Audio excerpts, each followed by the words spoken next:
Now we will go to Smriti. And there are 6 categories under Smriti. And what are they? The Kalpa Vedanga, Tantra Vedanga, Pancharatra, Purana, Itihasa and Shad Darshanas. And what are these? So what is Kalpa Vedanga? As I said, the rituals. That's what I say. People say rituals, we are not interested in rituals. But why people are not interested in rituals? Because they have not understood the spirit behind rituals. The moment you understand the spirit behind the ritual, it becomes spiritual.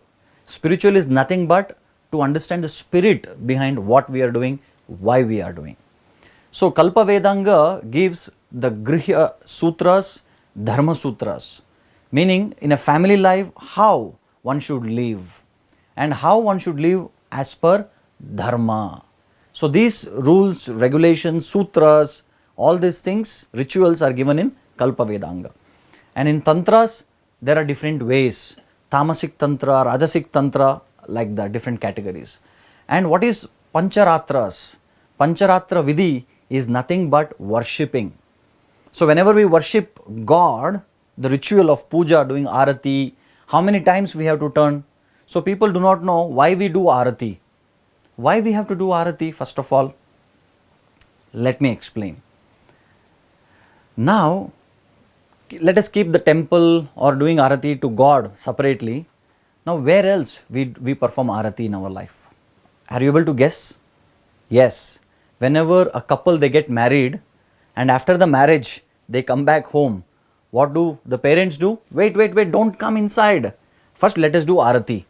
So they do arati and after the arati they throw that and they, what do? They two, 3 times they spit at that.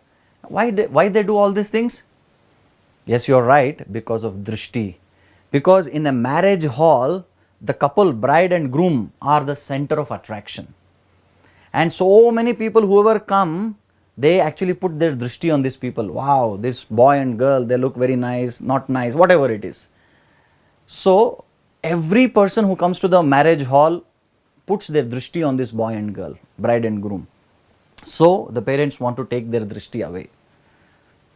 There are different levels of understanding. I am just giving you the first level of understanding. So similarly, when you go to a temple, who is the center of attraction? And that is God. So people come and they try to take darshan of God. Darshan means actually looking at God. Now the point here is, they do arati to Lord, they don't throw it. Because who can put their ill, negative drishti on them, on God? So what do? When we do arati to God, we don't throw it, but we take that arati and put it on our head. Meaning nobody can put negative drishti, but whatever is in connection with God becomes auspicious. Though that auspiciousness we want to take it and put it on our head. So that is the point. Now, why to do arati? Why arati we have to do like this only? So the understanding is, we are keeping God in the center. So we are keeping God in the center and we are doing arati to God. So this is the procedure which explains, oh God, please come and stay in the center of our heart, center of our family, center of our life. So this shows that we are inviting God, oh God, please become the center of our life. Second reason. I'll give you one more reason. So the third reason is, what is this entire creation made up of? Earth, water, fire, ether, right?